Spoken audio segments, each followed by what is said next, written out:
जय श्री राम। सत्संगी भाइयों और बहनों, नित्य ज्योतिष और वास्तुशास्त्र की नई जानकारी देने के प्रयास में आज हम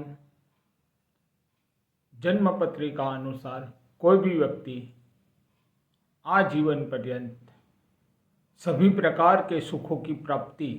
विशेषकर भौतिक सुखों की प्राप्ति जन्म पत्रिका में किस प्रकार के ग्रह रहने से उसे प्राप्त होती है, उसी विषय को लेकर के आपके सामने सन्मुख होने का प्रयास कर रहा हूँ। ज्योतिष में रुचि रखने वाले मेरे कई मित्रों को पता है, जन्म पत्रिका में लग्न स्थान, पंचम स्थान और नवम भाव, कहने का अर्थ यहाँ पर केंद्र और त्रिकोण भाव, जो जन्म पत्रिका का मुख्य आधार है। जन्म पत्रिका में जन्म लग्न कोई भी है, नाम राशि कोई भी है, पर यह तीन अत्यंत महत्वपूर्ण स्थान ज्योतिष शास्त्र में बताए गए हुए हैं। और आज का जो विषय है कि व्यक्ति आजीवन पर्यंत भौतिक सुख साधन से संपन्न किस प्रकार रहता है, यह विषय में यह तीन स्थान का ही सबसे बड़ा महत्व है। यदि जन्म पत्रिका में पहला स्थान, पंचम स्थान, नवम स्थान, यह तीनों ग्रह के इन तीन भावों के स्वामी नैसर्गिक रूप से शुभ ग्रह है यदि, और युति संबंध बना करके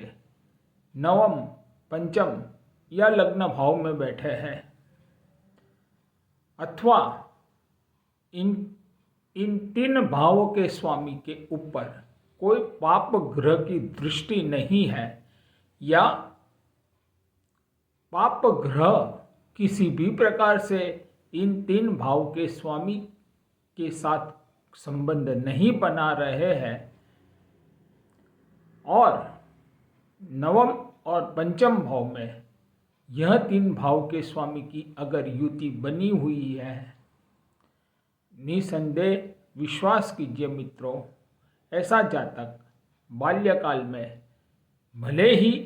साधारण सी जिंदगी जी रहा होता है या जिंदगी जीता है, पर जैसे जैसे उसकी आयु बढ़ती है, ठीक उसी प्रकार उसके भौतिक सुख साधनों में नियमित रूप से बढ़ोतरी होती है, और जीवन के उत्तरार्ध में, विशेषकर उत्तरार्ध आते आते भौतिक सुख साधनों की ऐसा व्यक्ति भोग विलास कर ही लेता है, और उसे भोग विलास के सभी संसाधनों की प्राप्ति बड़ी ही सहजता से और सरलता से होती भी है। यह एक ज्योतिष का बेहद ही प्रमाणित, अनुभूत किया हुआ सूत्र है। ठीक उसी प्रकार ज्योतिष और वास्तु में ऐसे